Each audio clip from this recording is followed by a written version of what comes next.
So guys, for the first step, you're going to head over to search and type in File Explorer. Click on it. And now once you're on this, on the left hand side, you're going to click on this PC. Now you're going to click on your Windows drive. It's going to have the Windows logo on it. Double click on that and then click on Windows. We're going to scroll down until we find System32. Double click on that.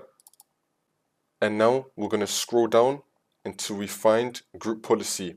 If you don't see Group Policy right here, you want to click on View on the top and then click on Show.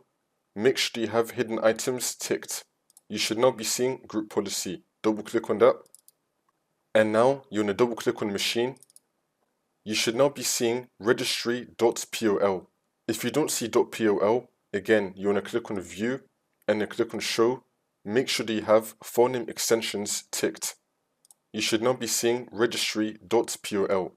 You want to rename this file. So you want to right click on it and then click on Show More Options and then click on Rename.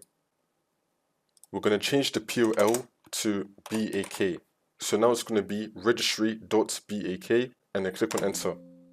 And then click on Yes. And then click on Yes again. For the last step, you just want to restart your computer and then the problem should be fixed.